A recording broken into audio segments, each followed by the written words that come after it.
Hello students, आज हम general and middle term of binomial theorem पढ़ेंगे। ओके, तो करते हैं स्टार्ट बेटा general term of binomial theorem से। General term of binomial theorem समझने के लिए पहले मैं जो हमारी बाइनोमियल स्टैंडर्ड बाइनोमियल थ्योरम थी बेटा उसकी एक्सपेंशन लिखता हूं। a plus b whole power n, ये होती है हमें पता है अब nc0, a की पावर होती है इन दो चीजों की difference which is n minus 0 होगा n, और b की वैल्यू बेटा ऑलवेज जो नीचे लिखते हैं ना इसको हम r मानते हैं। b की पावर ऑलवेज r होती है। इस टर्म में ncr क्या है बेटा 0, तो b की पावर आएगी 0। अब nc0 है फर्स्ट, तो नेक्स्ट क्या आएगा nc1, ओके। a की पावर क्या आएगी बेटा n माइनस 1, ऑलवेज a की पावर होती है इन दो n और r का difference, that's n minus 1। b का पावर अभी मैंने बताया b की पावर होती है r क्या है इस केस में 1, प्लस नेक्स्ट टर्म क्या होगी बेटा nc2, a की पावर क्या आएगी a पावर इन दोनों की difference, that's n minus 2, b की पावर आएगी r क्या बेटा 2, प्लस सो ऑन। जो बीच वाली टर्म हमने मान ली थी, मैंने ऑलरेडी बता रखा था, उसको हम बोलते हैं से r प्लस 1 टर्म। देखो बेटा r प्लस 1 टर्म बीच में लिखने के लिए पहले हम थोड़ा ऑब्जर्वेशन करेंगे। फर्स्ट टर्म में r क्या है 0, सेकंड टर्म में r क्या है 1, थर्ड टर्म में r क्या है 2, तो फिफ्थ टर्म में r क्या होगा 4, टेंथ टर्म में r क्या होगा 9। दैट इज जितनी हम नंबर ऑफ टर्म बताते हैं r उसमें उससे एक कम होता है। r किसके इक्वल होता है नंबर ऑफ टर्म माइनस 1। अगर मैं बता रहा हूं r plus 1 term, r plus 1 term में भी n आएगा, c भी आएगा, r क्या होगा उसमें नंबर ऑफ टर्म से एक कम। अगर मैंने बोला r प्लस 1 टर्म, तो r प्लस 1 टर्म में r होगा बेटा r NCR। a की पावर तो हमें पता है, a की पावर हम यहां से निकालते हैं n माइनस r, इन दोनों की डिफरेंस n माइनस r, और b की पावर एवरी टाइम क्या होता है r b power, plus so on and as you all know last term होती है बेटा NCN, a की पावर आएगी n minus n which is 0, b की पावर आएगी r, that's n in this case. So जब भी बेटा बाइनोमियल एक्सपेंशन है हमारी, जो इस बाइनोमियल एक्सपेंशन बेटा ये वाली टर्म होती है ना, दैट्स r प्लस 1 टर्म, इसको हम मानते हैं बेटा general term of binomial theorem, general term of binomial. अब यहां से कोई बच्चा क्वेश्चन कर सकता है, सर इसी टर्म को हमने जनरल टर्म क्यों नहीं बोला, इससे पहली वाली जो टर्म होगी वो होगी बेटा आरएफ टर्म। आरएफ टर्म में r क्या होगा बेटा, उसमें r किसके इक्वल होगा r माइनस 1 के, कि जितनी नंबर ऑफ टर्म है उससे एक कम, तो वो आता NCR माइनस 1। a की पावर देखो क्या आता बेटा, इन दोनों का डिफरेंस दैट इज वो आता है n minus r plus 1, b की पावर आता r माइनस 1। तो इसको भी बेटा जनरल टर्म मान सकते हैं, लेकिन आप अगर इन दो टर्म्स को कंपेयर करोगे तो ये बहुत कॉम्प्लिकेटेड लग रही है एज कंपेयर टू दिस। ये इजी अच्छी लग रही है, कंपैक्ट फॉर्म में लग रही है, छोटी लग रही है as compare to this term. I बस दैट इज व्हाई हमने nr प्लस 1 टर्म को क्या टर्म माना, जनरल टर्म। सो यहां मैं लिखूंगा सो r प्लस 1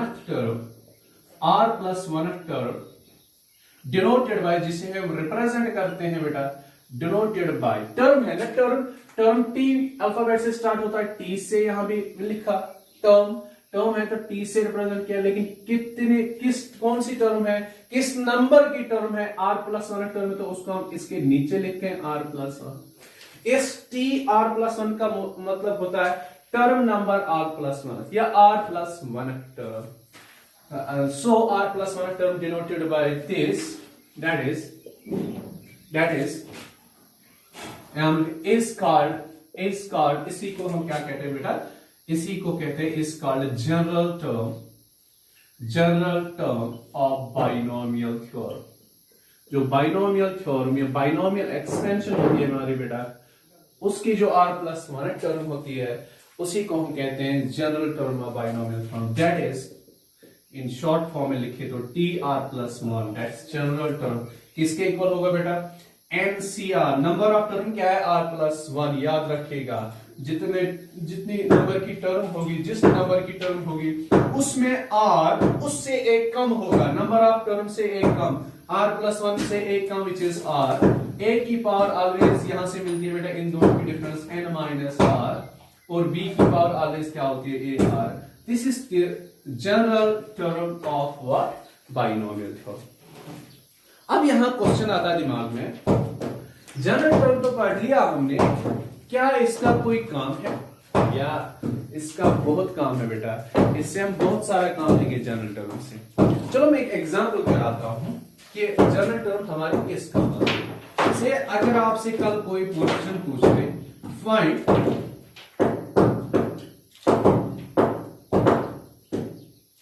आपसे कोई क्वेश्चन पूछे, फाइंड द कोएफिशिएंट ऑफ से x raised power 6 in expansion of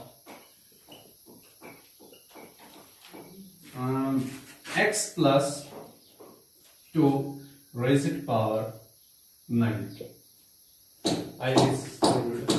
ये एक बाइनोमियल है, इस बाइनोमियल का पावर 9 है। तो अगर आपसे पूछा जा रहा है इस बाइनोमियल में कोई एक ऐसी टर्म होगी जिसमें x पावर 6 होगा, तो उसका कोएफिशिएंट फाइंड कर दो। तो पहले मैं बता दूं कोएफिशिएंट क्या होगा। जब आप बेटा इस चीज को एक्सपेंड करोगे ना, तो इसमें x वाली टर्म भी आएगी, x स्क्वायर वाली टर्म भी आएगी, x क्यूब वाली टर्म भी आएगी। इन टर्म्स में जो x वाली टर्म्स का मल्टीपल होता है ना कोई नंबर, उसको हम कहते हैं कोएफिशिएंट ऑफ दैट टर्म। से अगर जो कोई इसमें कोई x रेज़ पावर 6 टर्म होगी, x रेज़ पावर 6 का जो मल्टीपल कोई नंबर आएगा ना नंबर की फॉर्म में, तो उसको हम कहेंगे that is the x raise coefficient of x raise power 6। यहां पे इस क्वेश्चन को सॉल्व करने का एक तरीका तो ये है बेटा, हम x प्लस 2 रेज़ पावर 9 को एक्सपेंड कर दें पूरा, फिर वहां से ढूंढ ले कि ऐसी कौन सी टर्म है जिसमें x रेज़ पावर 6 है, तो फिर उस x रेज़ पावर 6 का मल्टीपल क्या है, नंबर टाइप का क्या चीज मल्टीपल है, तो वो कहलाएगा x रेज़ पावर 6 का कोएफिशिएंट। एक तो गए एक। लेकिन दूसरा तरीका क्या है बेटा, इस जनरल टर्म को यूज करके हम इस एक बाइनोमियल से x रेज़ पावर 6 का कोएफिशिएंट फाइंड कर सकते हैं विथआउट एक्सपेंडिंग। इस बाइनोमियल को एक्सपेंड किए बगैर ही हम x रेज़ पावर 6 का कोएफिशिएंट फाइंड कर सकते हैं। लेकिन कैसे कर सकते हैं? यूजिंग व्हाट बेटा, जनरल। देखो बेटा कैसे करते हैं। हमें किस चीज का कोएफिशिएंट फाइंड करना है? x रेज़ पावर 6 का कोएफिशिएंट, x रेज़ पावर 6 का कोएफिशिएंट। हम कैसे करते हैं बेटा, देखो हम कैसे करेंगे इसका सॉल्यूशन। हम मानेंगे लेट x रेज़ पावर 6 जो है, फर्स्ट यहां पे जो प्रॉब्लम है, हमें ये नहीं पता कि x रेज़ पावर 6 कितने कौन सी टर्म है x प्लस 2 रेज़ पावर 9 के एक्सपेंशन में। मतलब ये फर्स्ट टर्म है, सेकंड है, थर्ड है, फोर्थ है, फिफ्थ है, सिक्स, सेवंथ है, ये हमें नहीं पता। तो हम मानेंगे let x raise power 6 is general term किसको हमने बोला? r plus 1th term in expansion of x plus 2 raise power 9। हमने क्या माना बेटा, जो x प्लस 2 रेज़ पावर 9 है हमारी बाइनोमियल थ्योरम, इसकी एक्सपेंशन में जो x रेज़ पावर 6 आएगा कहीं ना कहीं, उसको मानना से ये किस टर्म में आता है? r प्लस 1th टर्म में, दैट इज tr प्लस 1। आप मैंने अभी बताया r प्लस 1th टर्म को हम tr प्लस 1 से रिप्रेजेंट करते हैं। टर्म नंबर r प्लस 1 या r प्लस 1 किसका इक्वल होता है बेटा? NCR। यहां पे r क्या आएगा? इस नंबर ऑफ टर्म से एक कम, r प्लस 1 टर्म है तो इससे एक कम आएगा बेटा r। a की पावर क्या होती है? इन दोनों की difference n minus r। b की पावर क्या होती है? r। तो इट फर्दर इक्वल्स। अब बेटा यहां वैल्यूज पुट करेंगे, जिसकी वैल्यू हमें पता है उसकी वैल्यू लिखिए। क्या n क्या होता है? As you all know, n होता है बेटा पावर इंडेक्स। n यहाँ पे 9 तो लिखेंगे n के बदले 9। CR, r अननोन है ना, r तो हमें पता ही नहीं है, r नहीं लिखेंगे। अब बेटा a होता है इस बाइनोमियल में फर्स्ट टर्म क्या है, which is x raised power n again हमें पता है 9 माइनस r हमें पता ही नहीं, तो इसको ऐसे रखते हैं। मल्टीप्लाइड बाय b बेटा, b की जगह यहां बाइनोमियल क्या है? 2 रेज़ड पावर। अब हमें बेटा क्या चाहिए? हमें चाहिए x रेज़ड पावर 6 का कोएफिशिएंट, लेकिन उसके लिए हमें चाहिए पहले r की वैल्यू। क्यों चाहिए r की वैल्यू? हमने माना फॉर टाइम बीइंग जो x रेज़ पावर 6 है, ये x प्लस 2 रेज़ पावर 9 के एक्सपेंशन में किस टर्म में ऑकर होता है? आया हुआ है r प्लस 1th टर्म में। तो हमें पहले बेटा r की वैल्यू चाहिए। r की वैल्यू निकालने के लिए हम बेटा इस यहां पे जो x है और जो गिवन x है इनके पावर्स को इक्वेट करेंगे। क्या करेंगे? To find the value of r we will equate their indices or powers of x, जो गिवन है और जो इस r plus 1 equating powers, or you can say indices, powers of x in x raised power 6 and in tr plus 1 we get। जो tr plus 1 में x वाला part है और जो गिवन x पावर 6 है इनके पावर्स को हम इक्वेट करेंगे। देखो बेटा क्या मिलता है, 6 इस x पावर 6 में x की पावर क्या है 6 इक्वल्स टू tr प्लस 1 में x की पावर क्या है 9 माइनस r, इस माइनस r को यहां लेंगे 6 को यहां लेंगे तो माइनस r यहां प्लस बन जाएगा 9 माइनस 6, तो यहां पे बेटा r की वैल्यू हमें क्या मिलेगी 3, r की वैल्यू हमें क्या मिली 3। तो देखो बेटा इस r को अब हम कहां पे यूज करेंगे, हमने क्या सपोज किया था कि x रेज पावर 6 जो है ये इस बाइनोमियल में x प्लस 2 रेज पावर 9 के एक्सपेंशन में किस टर्म में ऑकर होता है r प्लस 1 टर्म में। अब हमें r मिला, r है 3, तो therefore x raise power 6 occurs in fourth term, that is 3 plus 1 term। Using यहां पे मैं थोड़ा सा ये मिटा देता हूं, using r equals to 3 in किसमें बेटा tr plus 1 में we get, let's see what we get। tr plus 1 की वैल्यू क्या है, that's tr plus 1, r की जगह क्या लिखना बेटा 3 plus 1 equals to, यहां पे बेटा यूज करना है 9cr, r की जगह क्या लिखना है 3, x to the power 9 minus r, x to the power 9 minus r क्या आएगा बेटा 9 minus 3 multiplied by 2 raised power r, 2 raised power की जगह लिखा है। अब देखो बेटा अगर आप इस चीज को सिंपलीफाई करोगे x raised power 9 minus 3 को, तो ये आएगा x raised power 6। अभी मैंने बताया x raised power 6 का हमें कोएफिशिएंट फाइंड करना है। x raised power 6 का कोएफिशिएंट होता है वो वाली चीज, वो वाला पार्ट जो नंबर की फॉर्म में इस x raised power 6 का मल्टीपल होगा। देखो बेटा हमें पता है 9c3 या 2 power 3 ये तो नंबर्स हैं, किसके मल्टीपल में आ रहे हैं। अगर हम इसको थोड़ा और सिंपलीफाई करते हैं 9c3, पहले मैं लिखता हूं 2 रेज पावर 3 मल्टीपल में आएगा x रेज पावर 9 माइनस 3 कितना आएगा, x रेज पावर 6 का कोएफिशिएंट क्या है बेटा जो इसके मल्टीपल में है नंबर की फॉर्म में, वो है 9c3 2 पावर 3, तो हम लिखेंगे therefore coefficient of x raise power 6 is equal to किसके इक्वल बेटा 9c3 मल्टीप्लाइड बाय 2 पावर 3। अब बेटा इस चीज को सिंपलीफाई करते हैं, बता रखा है मैंने 9c3 का मतलब हुआ 9 को एक्सपेंड करना है up to how many terms, up to r terms, r इस केस में 3 है, 9 टाइम्स 8 टाइम्स 7 अपॉन में 3 factorial which is 3 times 2 times 1 multiply 2 cube बेटा वो आएगा 8। देखो 3 1s are 3 3s are 2 1s are 2 4s are। अब देखो बेटा क्या आया 3 4s are 12 multiply 8 7s are 56। इस चीज को आप सिंपलीफाई करोगे तो आपको मिलेगा बेटा coefficient of x raise power 6। ये हुआ क्वेश्चन का आंसर। क्या आपको भी पता चला, जो general term of binomial theorem होती है वो होती है r प्लस 1 टर्म, उसको हम r प्लस 1 से रिप्रेजेंट करते हैं, वो किसके इक्वल होती है NCR a power n minus r b power r के। इसका यूज क्या होता है बेटा, इससे हम ये फाइंड कर सकते हैं किसी टर्म का कोएफिशिएंट या किसी x पावर समथिंग का कोएफिशिएंट फाइंड करते हैं। अब हम पढ़ेंगे middle term of binomial theorem. Okay, middle term में क्या पढ़ेंगे बेटा, हमने पढ़ा अभी तक से कोई ये बाइनोमियल है a plus b raise power n। इसकी बात करने से पहले मैं कुछ एग्जांपल्स लेता हूं। पहले बेटा से हमें कोई बाइनोमियल है a plus b raise power 4, क्या है a plus b raise power 4। देखो बेटा ये है बाइनोमियल, इसका इंडेक्स पावर है 4, जो पावर यहाँ इंडेक्स 4 है वो है इवन, क्या है इवन। अगर आपको याद हो जब हमने बाइनोमियल में पढ़ा था, बाइनोमियल थ्योरम में स्टार्टिंग लेक्चर में, उसमें हमने पढ़ा था अगर जो भी पावर हो किसी बाइनोमियल का उसकी एक्सपेंशन में उससे ज्यादा एक टर्म होती है। से इसका मतलब ये होता है अगर इस a प्लस बी का पावर क्या है 4, जब हम इस a plus b whole power 4 को एक्सपेंड करेंगे तो इसकी एक्सपेंशन में कितनी टर्म्स होंगी, होगी 4 प्लस 1 टर्म्स। तो इसकी एक्सपेंशन में कितनी टर्म्स होंगी बेटा 4 plus 1 terms, that's actually 5 terms. क्या होगी 5 टर्म्स। से first term t1, t2, t3, t4, t5। आई बात समझ?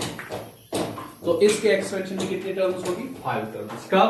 जब गिवन बाइनोमियल का पावर क्या था? इवन। इसमें नंबर ऑफ टर्म्स क्या आई? Odd. That's odd number of terms, odd number of terms.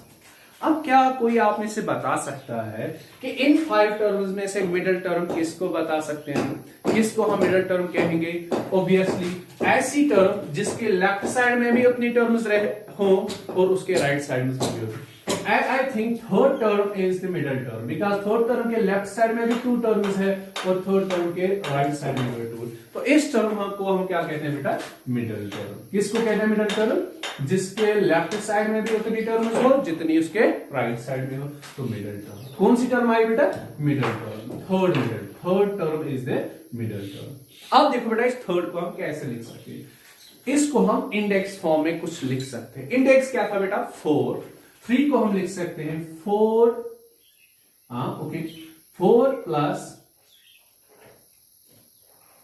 1, that's n plus 1 plus 1 upon 2। That's कौन सी टर्म मिडिल टर्म है? थर्ड के बदले हमने लिखा क्या?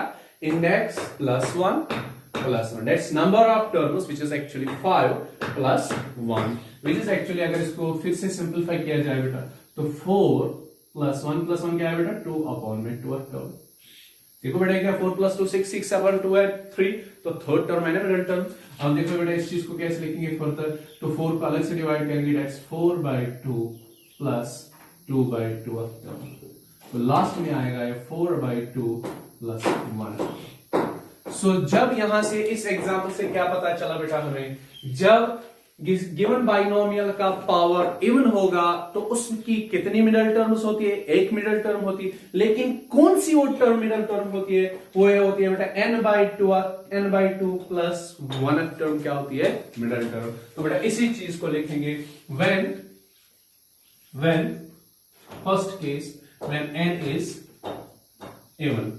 नंबर ऑफ टर्म्स क्या होंगे बेटा? Number of terms. जब n इवन होगा तो नंबर ऑफ टर्म्स कितनी होती है? n plus 1, that is odd. So कितने टर्म्स है? So we have, so in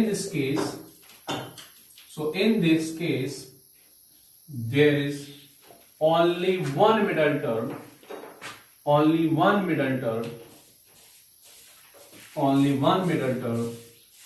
that is कौन सी टर्म होती है वो?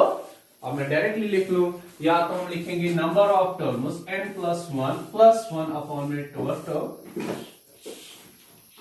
और इसी चीज को हम सिंप्लीफाई करते हैं और n को अलग से डिवाइड करते हैं, n अपॉन की प्लस 1 होता है 2 अपॉन 2 आएगा 1 प्लस 1। आई वेट बता बेटा बात समझे? तो जब गिवन बाइनोमियल का जो पावर होगा अगर वो इवन हो तो तब उसकी मिडिल टर्म एक ही होती है, और वो कौन सी टर्म होती है middle term? n/2 plus 1 term क्या होती है? Middle term. अब इसी के सेकंड केस में मैं लिखूंगा बेटा, अब देखो बेटा सेकंड केस से a plus b raised power 5 कोई बाइनोमियल हो, उसका अगर पावर ऑड होगा तो इसमें कितनी टर्म्स आएंगे total? 5 plus 1 terms, that is 6 terms. तो नंबर ऑफ टर्म्स कितना आएगा बेटा? इवन। तो that means t1, t2, t3, t4, t5 और t6, ये 6 टर्म्स होगी। अब क्या कोई बता सकता है ऐसी कौन सी टर्म है इस बाइनोमियल के एक्सपेंशन में जिसको हम मिडिल टर्म कह सके?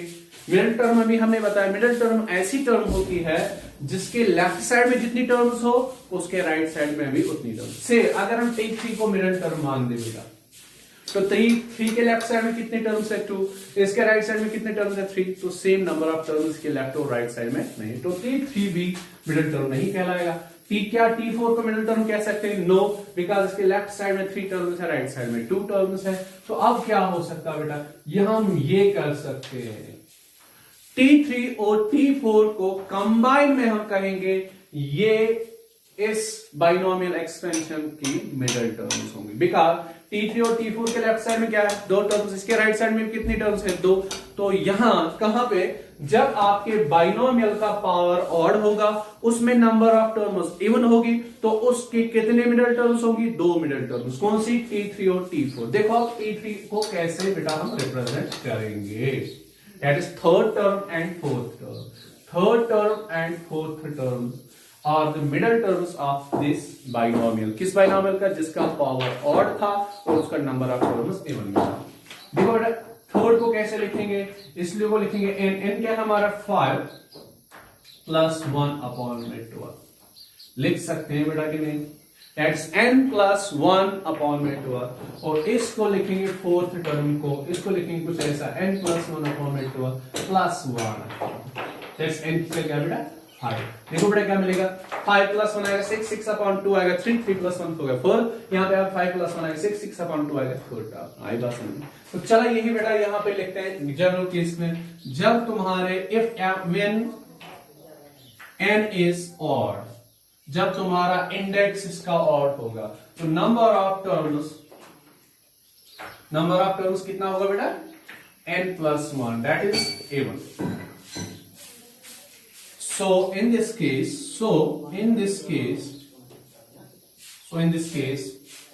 there are two middle terms. There are two middle terms. कौन कौन सी middle terms?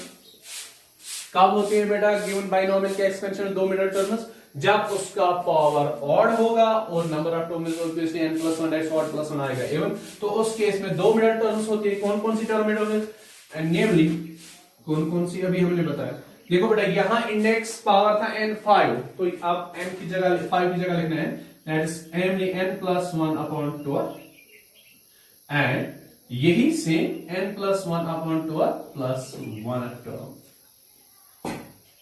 ये होगी बेटा उस केस में दो रिक्वायर्ड मिडिल टर्म्स, जब आपके बाइनोमियल का जो पावर होगा ऑड, विच मींस उसके number of terms n plus 1 that's even होगी उसमें यहां। तो अब ये इस पे भी आपके एक्सरसाइज में क्वेश्चंस होंगे, आपसे पूछा जाएगा find the middle term of a plus d raise to power 6 से। आप पहला क्या करोगे? पहले आप देखोगे इसका पावर क्या है? a1 प्लस 1 आएगा और, तो इसमें और नंबर ऑफ टर्म्स, तो एक ही मिडिल टर्म आएगी, वो कौन सी होगी? n/2 plus 1 term. दैट्स इसकी मिडिल टर्म जो होगी वो होगी 6 plus 2 plus 1 term. That 6 plus 2 हो गया 3, 3 प्लस 1 होगा 4 टर्म इसकी मिडिल टर्म। लेकिन कभी आपसे क्वेश्चन पूछा जाएगा what is the middle term of x plus 3 raise to power 5। आप यहां देखोगे नंबर और इंडेक्स क्या है? 5, दैट्स और नंबर ऑफ टर्म्स होगी 5 प्लस 1 6। तो यहां दो मिडिल टर्म्स आएंगी, एक तो आएगी बेटा ये n plus 1 upon 12 which means 5 plus 1 upon 12 and दूसरी होगी 5 plus 1 upon 12 plus 1 which is 6 upon 2। Third and fourth terms here क्या होंगी? Middle terms. तो बेटा ये हो गया तुम्हारा general and middle terms of binomial theorem.